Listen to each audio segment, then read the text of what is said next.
G'day punters, welcome to the Flemington review for 24th of June. It's Monday evening. We've had a good time to look over it. You have. Straight in. Well, you've had a I've had a bit decent of a fucking meltdown today. Lost my keys. Thought they were in my car. Got me up early. Yeah. Thanks for that. Hasn't been a good It's only one. about 2 degrees.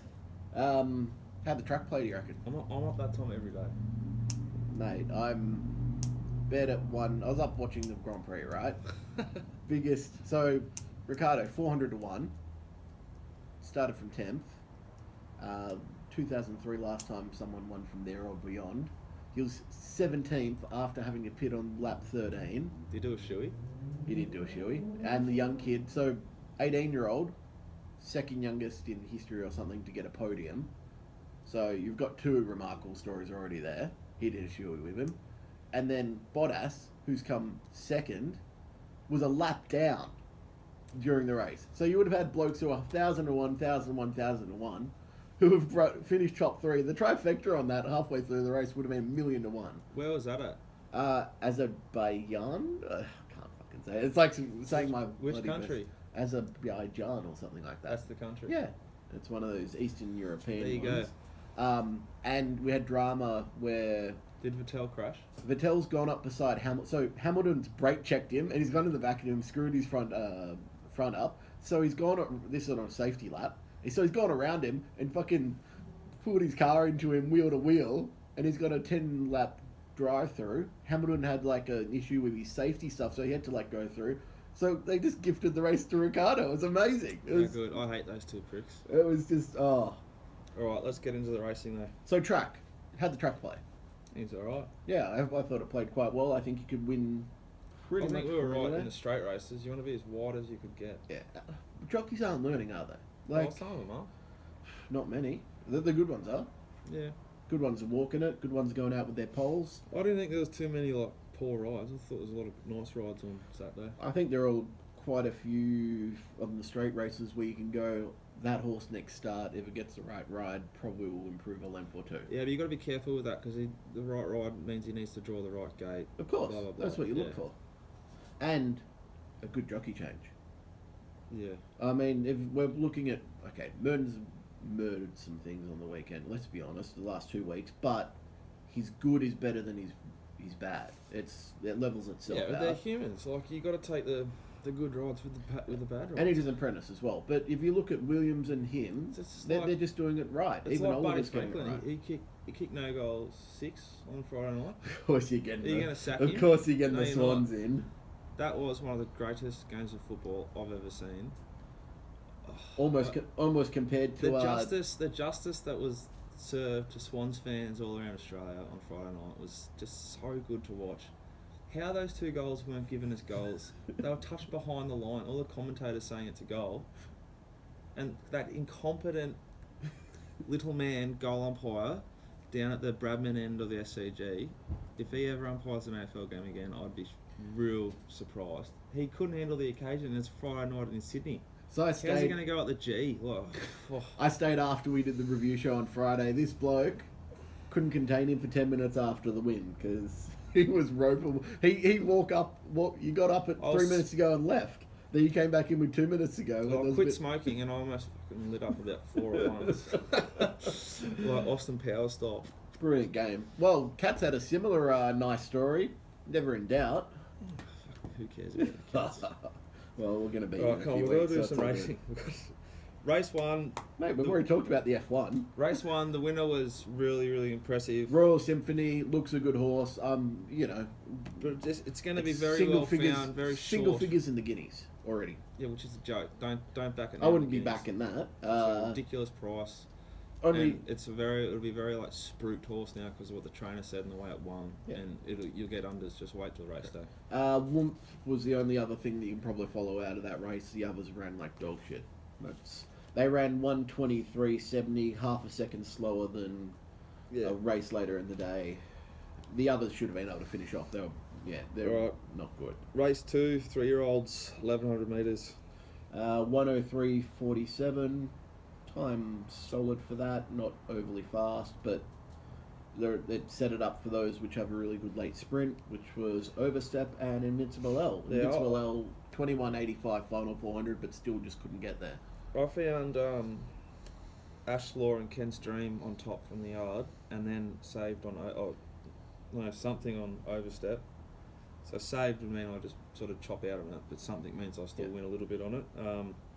Had Invincible our fourth from the yard, so pretty disappointed with the way Ashlaw went. Yeah. And Ken's Dream. It had every chance from its run. It was in the bad spot of the track, right? I think we're struggling. Yeah. Like, well, everything that he turned down on the weekend. He's struggling. Terrible. No, it looked amazing. Sorry, apart from maybe one or two of them. He's not going at his normal level. Yeah. Which is still superior to most people, but yeah. He has his runs, so you just wait till he's on a good run. I thought that was a pretty good race. I think for the standard of race for a 3-year-old race, Blue Tycoon, who ran third, I think back around a corner can win next start. Sacred Shams, a bit of a follow from this race for me. I think it was the best run in the bad lane. And I think Haybale back to maybe a Cranbourne or a Mornington, that was a really good on-pace run because everything came from the back. He was the only one that just stuck on and just really saw it out. So I think there are a few winners to come from this race, I have to say. I'm not as convinced. I think just when you're like at home watching, learning, as we all are always, Overstep ticked a few boxes, and it was always going to get to the right part of the track. To be honest, it was paraded as well as the other two, but knew it didn't have the spurs on, which he normally always has. So I thought that did my head. And he had them on in race 3. And he wore them that day. So yeah, inside draw to outside draw, up the straight, back to the right trip. We ticked a few boxes. Yeah. So something for us to look out for when we're doing the. Well, I think that's the way you get better. You go back and see what I do right, what I do wrong. Yeah.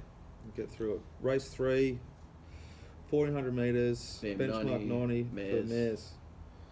1:23.74 once again, not the fastest. Absolutely, which meant it absolutely set up for the horse in 1-1. As I said, Murdens has some bad stuff. This was his just plum ride, perfect. Got it 1-1, low weight, good horse, small type, but just did everything right in a lowish grade BM90. I had Saritza and Vital Importance on top from the yard. Then I thought Winetails was as good as it ever gets because I've seen that horse a lot in Sydney. And then the winner. I thought the winner was too short, but it's the thing Glenn Follett talks about sometimes. If there's one horse that's single figures and everything's double figure odds, it's either the favourite's right or it's not right. Yeah. Well, and I had it in the top 4. I should have had it. I should have been not losing on the race. There were 3 on the day that I thought were too short, but should probably be winning. Charlevoix, Chisholm, and Ability. I don't know how Charlevoix is that price. Fuck, I'm good going around all 3 of them. Look, I think Saritza, is that how we say it? Saritza? I liked it from the yard, liked its form, looked ready to improve. Just found one better on the day. Mamselle Tess. I thought it was over the top from the yard. And they're now spelling it. Yeah, so it ran its race at Moonee Valley for us and just missed. Give Us a Go was my on topper from the form. I didn't like it from the yard. Yeah, it ran a good race. Hell or High Water still needs more runs, but it's a good type and it'll find one soon. I think Hell or High Water's one to watch going forward. Yeah. It wasn't ready, ran a nice race. I think it's on track. That sort of stable peaks him nicely. Still looked fat. Yeah.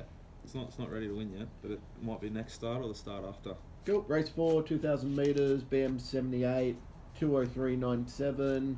Not the fastest time, not the slowest, just probably right. Change of tactics on Sayed to not lead. Sat the gun spot. Got out the 400 to go. Got the first go at him. Just found one better in Acosta Line who looked the winner. Probably from the 300 home. You just saw it on the outside and it was flying. D. Oliver. I think first 2 home are good. They can win again. We're talking BM 78 grade, so they'll go to Sandown, go somewhere like that. Maybe find Caulfield or BM 78 or Flemington again. Both of those can figure. Yeah, this is a good race. This is where we started to get on top. Yeah. You and me and the guys who get our stuff from the yard. Those 2 were on top by a mile from the yard. That in Costa Line and Sade, they were perfectly presented. What do you think? What was my one? Fit. Duke of Ellington, wasn't it? It looked okay. No, it was good. I don't think it's got that much to offer. It was a poor run. Say it's the interesting one. It's on the way up. Portion and control looked well. Just doesn't win. Always runs well, just doesn't win. It's not a milk drinker. I think in Costaline and Sade will probably keep going pretty well, but these sort of races, they sort of suck at the same time, don't they? Yeah. The one they I sort of like swap over who wins and who loses, but the way that they won, they're not going to be losing by far in 2 weeks and in 4 weeks and in 6 weeks, because they'll just keep running and keep earning. They'll be consistent, yeah. Just Sir Van Dyke was the one that I just noted when they were coming back. I saw it had blood in its mouth and wasn't noted in the steward's report, so may have a forgive there, just a bit of info from the course. Okay, race 5, 2,500 metres. Handicap 2:38.64, whatever that means for this distance, Wasn't overly fast, but All right, Mujadale's gone a long way out. I had Mega Blast on top from the yard and in my staking plan. Looked good. Backed it traded nicely, but it's, what has it got? That Put up EIPH. EIPH, so there's an excuse there. I think the horse is talented, and when it comes back in 3 months or whatever, look to follow it pretty closely. I mean, it may have just not wanted that second run in a week as well. Some don't handle it. So yeah, and before the show and at the races, we were both quite impressed with the run of Bullish Stock. Presented quite well, but it was going 800 to 2,500. That's a big negative. Which is a big no-no, and it's around a big race. Maybe follow it, but maybe from that, this race stinks. Well, it just depends where they go. Let me give you the stats. Charlevoix, who blinkers on, first time, got the win, did everything right, saved ground behind Mega Blast, who had to lead from the 1,000-metre mark, got the perfect runs, got everything right.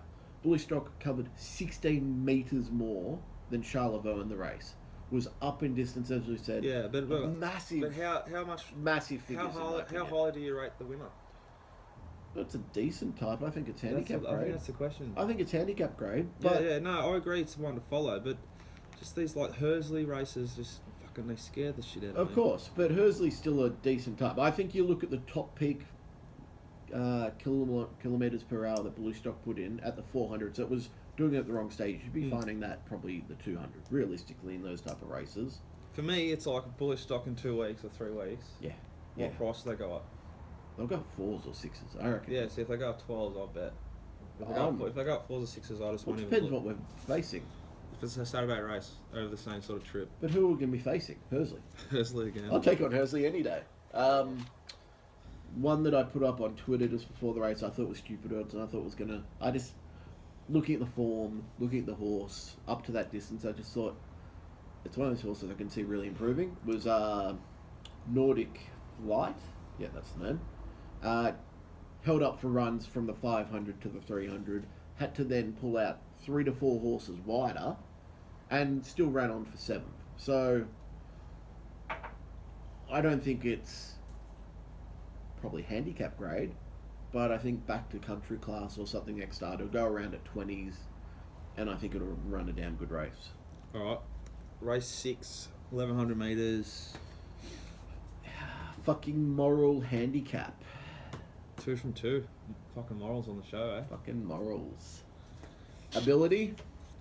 I think it's a fucking good horse. I looked it in the yard and said, I've made a mistake here. That was my... Yeah, paraded well. It looked a beast. But it's not like completely at its top. Yeah. It's a good horse. This would be a good race to follow going forward. Would you say it's group grade now? I think, like, you could easily say that. Well, I hope they just keep chopping through the grades and they keep collecting. Yeah. I would be saying that would be winning an Oakley plate. Like, we've had 2 monster bets at this thing. I love this horse.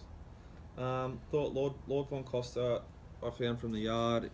It was held up for runs a bit. It was a bit disappointing. It was held up, so I don't think it was disappointing. I think it's got excuses.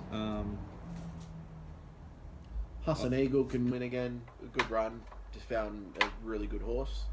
Yeah, but it wants to be at Flemington, which I think it will be. They're sort of going. We're racing there a fair bit, aren't we? Yeah. We found Marty Like from the yard. First up, had really good stats, 50s. Ran a damn good race on the worst track. Once again, Merdens didn't get in at a great spot. Ran 5th or 6th, I think. Yeah. Big odds. Lake Como from that same spot finished last, if that tells you anything. Rough Justice just keeps running well. Ran 3rd. I think finds the right race, I Yeah, can back it. Rough Justice is fresh, so Yeah, it and Mighty Like might have some upside going forward. Correct. But ability could be a star. Yeah. I think maybe, I don't know, because I'm not a racing nerd. I just sort of punt each weekend. But this might be the race that Spieth won. could be. About the same time of year. Spieth, if you backed it, everyone will tell you it should have won a Group 1. Yeah.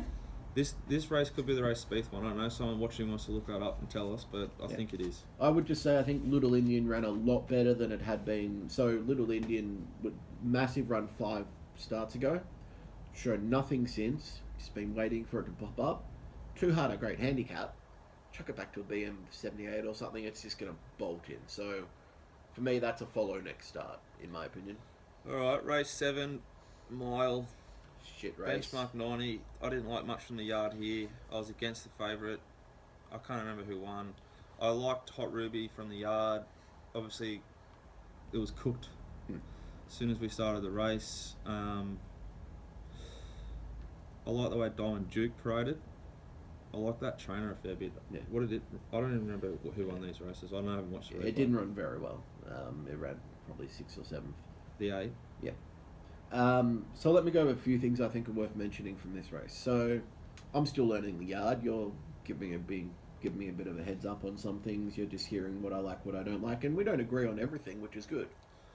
And for this race, you said to me, well, what do you like from this yard? Because I wasn't saying too much. And I said, honestly, I don't really like any of them. I think from what we've seen today, these are for a BM90, these are very plain looking horses.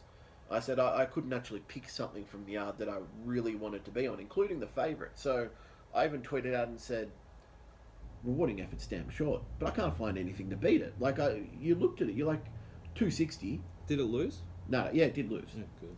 Yeah, good. So the play was to lay it. But you couldn't find anything to beat it. That was the only thing. Like, Well, I thought Hot Ruby each way was a good bet. so Hot Ruby, I've got the stats here, because Merden's once again, not picking on the bloke, but You almost I kind are. of am. Look, he does some really good stuff. I love as you well. both if you're watching this. So he's led twice this prep. He sat one off the leaders this prep. He sat midfield twice this prep. And he's been worse than midfield once. He went back to last. No change of tactics. Trainers told him to ride negative. Was it slow away? No, he just didn't push it forward. They ran fairly fast out front, so it worked out to his favour, but not overly, not super killing them fast. And even the stewards have warned him and said, you've got to put it in a place where you can win, because you couldn't win from there. But what are the stewards going to do? And you rock and hard place on that one. I think you just got to keep telling an apprentice like that, you got to learn, and if your trainer tells you to ride it like that, you can say something. So it's got to be declared though, so we know what we're doing. If we knew that was going back to last, we would not have that on top. When we're funding the industry by betting in horse racing, correct, we need to be made aware that this horse that you expect to be on pace is going to be snagged to last. Correct. It's shithouse. If that's what happened, I don't remember. It did. All right, done. Race 8. Yeah, I wouldn't be following anything out of those races. I think they're very plain. Race 8, 1400 metres. Handicap. I got this wrong. Well, I got it wrong, but for a few reasons. Got it right also on a really good reason. Minute 23:31. Canny isn't too good on the day. Sat on speed. I expected to go back from the barrier, but, But see, this is my point. This is why I like this kid. Yeah. It's the same jockey. He probably got hammered in the... He's probably like walling after the Hot Ruby slaughter.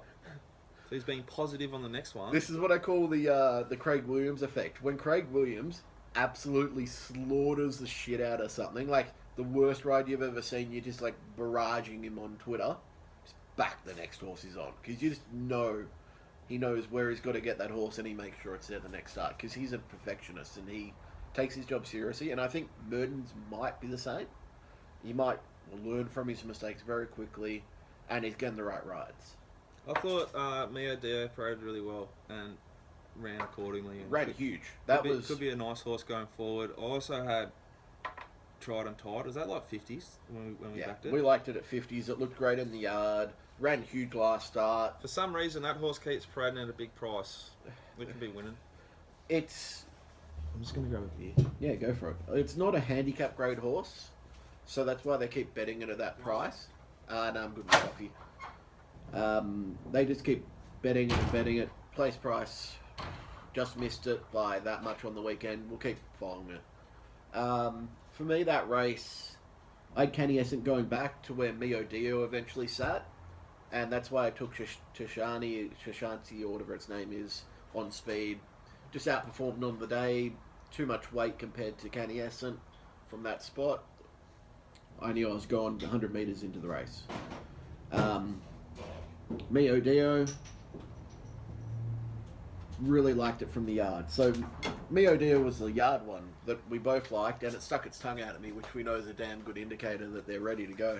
He thinks it's a good indicator. Well, had a 30... It does seem to be having a good strike rate, but we need about a year's worth of data to pull. I can tell you my data on it. You're 2 from 2, but you need a deeper pull. Yeah, it's pretty good, the data on that. You're still on race 8? Yeah, well, I've got to talk myself up a bit, mate. Yeah, I forgot. The one thing I did do right... He over-raced with his best bet, but you took overs, so you could have traded out, and then from the yard, without much of my help, he found the first 4, and he the only first 4, only exotic he tweeted all day. I was pretty confident. Big fella was put up 6 numbers. Pretty pumped up after that, weren't you? Yeah, 6 numbers, 1,800 back. That was when it was about 3.4 degrees at Flemington. Fuck. I couldn't feel my hands at that stage. Imagine how I was going. You had a jumper on and a jacket, and you had like thermals. You had like... It's not enough. I need more. I need legging thermals, I think. Don't worry, we'll get into the members soon enough, mate. I don't want to be in there with those people. Lizard Island and Invincible pulled up with issues, just worth noting. Race 9. Tashanti place though. Yeah, ran third. Because I backed it and I had it in a place multi. But that's where I'm an absolute wank Each by way. not going each way, you know? And, yeah, it paid $1.80 for the place. Don't, yeah. I screwed up that race. I should have either been on it each way or had at least a saver on Kenny Essent, who looked the main danger. I got it wrong. Race 9, the mile. Bit of controversy. Controversy! A little bit of controversy early here. I knew I was done. They're about to parade. I've got this Southern Water place for a fat collect in a multi. And I was needing a winner. one of the other yard guys said I think it's fallen over in the box and they might scratch it. So we jumped on Betfair to lay it. Then the siren went off and it's scratched. Yep. Which was disappointing. I think it would have won. It would have absolutely shat in the time they ran this one. And I don't know, it fucked me up mentally because normally when I've looked at it and do a couple of laps, so Drew's like kind of typing up for me and giving me the odds and we're kind of going from there. Yeah. And the first horse that I asked, I don't know the names, I just tell you what price is 14 because I start to think about how I want to bet in the race. The first horse I asked what price was 14. Yep. Dard. And as soon as you heard the name? It was 30s. And I knew that name, so I checked, and it lost to Vega, which I don't rate at all, at Canterbury in the midweek. I expect because there's Canterbury. Yeah. On a soft track. And I overthought it, and I ended up backing... What a Shock, who ran What a second. Shock, and At Gravist, 30s. because I just love Gravist, it's the nicest type, and Widgie Turf. They were the 3 that we backed, and also liked Urban Ruler. Yeah. But we had mail that it wasn't right, but that mail was no good. That was no good. Got overs on it as well. So, minute 38.64. They ran 2 seconds below the BM90 of race 7. So that tells you how slow they went. Because Urban Ruler snagged back to last. Where's the change of tactics? What the fuck? You know? Yeah, that was Cook. Like, that flashed home, should have won that race. If it was on speed, it would have won. So, I had 3 bets in the race on my staking plan. There was Samovar, gone. Widgie Turf pulls the whole way because they're going 2 seconds slower than average. Bleeds. There's my money gone on that one. And then Urban Ruler's given 0 chance from the ride. Gravist looked the winner at the 400, but I hadn't... It ran 10th or something.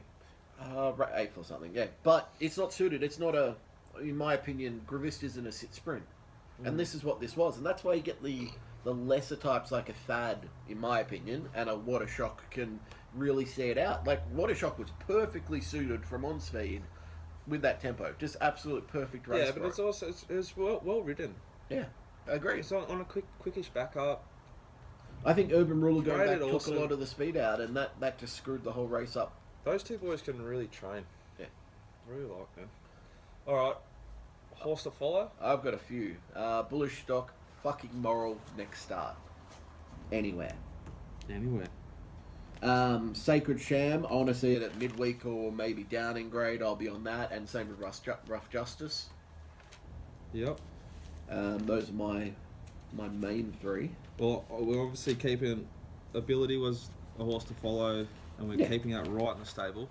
I think it's the best horse in Melbourne at the moment. Shit. Why don't we? What's that? Hell or High Water. Yeah, I think Hell or probably. High Water. Do you reckon next start or the start after though? Provided it stays in mare's grade. That's what I've got. Yeah. All right. What are our Twitter questions? Got a few of them. How about Tycoon Tara winning the Group 1? How easy it is to win a Group 1 if Tycoon Tara is a Group 1 winner? Are we seriously calling that a Group 1? It's officially a Group 1. In her time as favourite for a Group 1, it's not a Group 1. This is going on off my one that Pet Hate had a big discussion with Jakey Norton from Melbourne Racing Club on this one on Twitter. Oakley Plate's not a Group 1 for mine. It's a great race, and if you give it an extra $1 million and you cut down half the Group 1s, I think Oakley Plate would be perfect Group 1. But yeah, but it's all about breeding. Yeah, and that's the thing. We've got breeders just who like the run it all. Fucking debacle. Well, we'll get on to that. So, question 1. This is from Turf Deli. If tipsters are underperforming, should they follow the racehorse solution and be gelded? I suspect this one's at me because my last 6 weeks have been shitful. Yeah, it can't beat me. I'll bet 30 units on Saturday and return 63. 62, wasn't it? 60, What's one unit? 60, there you go, 63.9. Oh, 64, that's, we'll round it up. I think you just need to have a spell when you're having a bad run. Just means you're cooked a bit and you need to freshen up. Yeah, I mean, when you get stuff like that... Maybe you aren't focusing enough on the better things in life. Well, that Ouija Turf race, what can I do there? Like, what can I literally do to get a win there? I can't. Urban Ruler gets snagged back, and Ouija Turf bleeds, and my best in the race gets scratched. Yeah, that's all right. There's just variance on that type of shit. I've had almost every single horse. One thing Gord used to say to me, if you're taking the right price, you're going to win. Yeah. Your big bet, that 6 unit bet, which is big for you, it started shorter than the price you took. It came in $1. It was the right price to smash, and I just got I'll admit it. I got the mapping wrong on Canny Essen, and we just weren't good enough. Yep. All right. What's next? Oh, there was a good one here. When punters, this one's for you. I'll let you do this. We've already covered thoughts on Merton's rider aboard Hot Ruby. Disappointing, but he rode a sensational race the one after. So yeah. When punters refer to ROI and POT, what is the best figure to go by? How are they calculated, and what is a decent percent of both? Well, pot's just profit on turnover. So it's I've spent X units, I've returned X units, turn into a percentage. And return on investment's pretty much the same. So just what was the last bit of the question? And how are they calculated, and what's decent for both? So I'll just tell you, Don Byrne, I just saw saying today, ROI, he never sees long term more than 20%. ROI. 20%'s not even 8% plus. It's a career. Yeah. Well, 6% plus. I was going to say depending 5%, on how much you turn over. Yeah. It's all about turnover. So if you watch Racing Rant, Gordo will talk about that a lot too. You just need turnover money. Yeah. How do you approach things long term, as in staking percentages, units, to deal with losing and winning runs? Well, I'll cover this quickly for that you can have a go as well. I'm on a losing run at the moment, so it's tough, but you're betting the same amounts and betting to your confidence. That's what you have to do. I start off with I'm suggesting 1 unit bet. I have 1,000 unit bank. That's honestly where I'm at. I'm not wanting to be putting myself in deep on anything. So I'm an extremely conservative punter. Most people say they have a 100-unit bank, and they'll be. I know. I think it was Potts or someone was saying he'll bet 7% of his bank on a Saturday, and that's the maximum he'll ever put out there. Yeah, that's about right. Yeah, And that's taken from lots of books like Kelly Criterion and correct. blah blah blah. Sports Betting to Win's I probably a think- good book to read, just out there. I think Steve Ward's his name. Really good book. I think well, what I do is if I'm betting a track that I like, I increase my turnover. If we go to Sandown, and I've never been to Sandown much, and I don't really know what I'm not feeling it, I'll lower my bets. How about wet tracks? Like the moment I'll lower them. I like it just to be like fair, track's fair, there's no wind, so the best horse will win.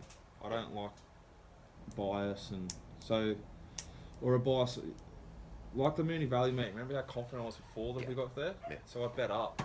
Correct. Whereas at Flemington, so I bet 60 units. Then I had that big day roughly at Moonee Valley and returned a stack. 160? Yeah, that's as good as it ever gets. But on Saturday at Flemington, the previous two Flemington meetings have been quite difficult. Yeah. It stripped a lot of people out. I bet 30 units. I had a great day, so I won 33. I made 33 unit profit on Saturday, and if I had a bet 60 units, I would have made a 65 unit profit. Correct. But I wasn't as confident because it's Flemington. Yeah. And I focus in. Definitely don't bet every race. And if your response to what you've just said there is, shit, I could have paid 65 units, not 33, you're in the wrong mindset. Yeah, I'm not. Yeah, so I'm not stressed about. Oh, I wish I upped my bets. I'm Correct. happy I doubled my money. Like, Yeah. So that's like a 100-200% pot. But over the year, I'm sitting on about 10.4 or something, and I've had a really good year for me. And it's still 6 months to go. So Sorry, I should have said who that was, but it's not now. probably. I had one more talking about exotics, and do you play exotics, and are they profitable in the long term? I don't want Do you want me to cover this one? to. I do a bit. Yeah. But it's like an angle I'm working on, and we're working on. So, just on our angle for this, that we've got a month and a half of data. We would have had, if we were betting on his mail yard mail ticks on Saturday, 87 runners in the last race, all ticks, 84 grand first four. Would have nailed it. Now, we've had that 54 grand at Moonee Valley, there was a 36 grand, so we've had 3 clear standout massive returns if we had actually gone off your mail yard stuff. But just to look at that in 6 meetings and go, oh, this will be profitable long You term. need lots of data. We're compiling for 3 to 6 months before we're having a fair shake at something like that. And just on that, there's 3 blokes who got on this week with my staking plans. Yeah. And they had a big win, and they were stoked. It was great to hear. Because I had a very quiet Saturday night, quiet Sunday night. I didn't really do anything all weekend. Behaved. Jeez, what So did I I was do? responding to people and fresh, and then I lost my car keys, and it all went. Well, that's what happens when we put them in your jeans pocket, mate. Oh, don't say that. Well, any other questions? No. Not really many people. They were just talking about my shit performance from the weekend, so I just get bagged. Fuck them. His shit's free. If you don't like it, don't look at it. Mate, I'll give them a refund, it's fine. Yeah. Alright, what are we going to discuss? Is Betfair? Betfair Yeah. debacle. So, Volandi's absolutely copped it for his reply, first of all. So, first of all, excuse me if I quote exactly not the right numbers, right? But they've upped their fee on Betfair 33%. They've then put in Premier one, so it's like a 3% on turnover for like Group 1s and shit like that. So it's basically untenable for Betfair to provide New South Wales markets. Now, I know they've turned things around since they've sold to Crown and they're doing really well. So I think for them to keep New South Wales markets makes sense. But Why? you just got to offer it. Because if you take away those markets, you're going to Take lose. him away. Take him away and see what they do then. The whole bookies, everyone relies on it. Yeah. It creates massive turnover. it is not a corporate bookmaker. It is a different product. It's an exchange, and until it's treated like that, the whole game will suffer. Racing is a small thing in the punting landscape, and it's going to become smaller and smaller and smaller. And the longer that this whole industry just gouges the punters, instead of looking to, there's a lot of people who make money out of racing, who don't pay anything. Oh, of course, what breeders? Right, lots of breeders. Breeders are the big one. But They are. everyone, What a shock! They don't go after them.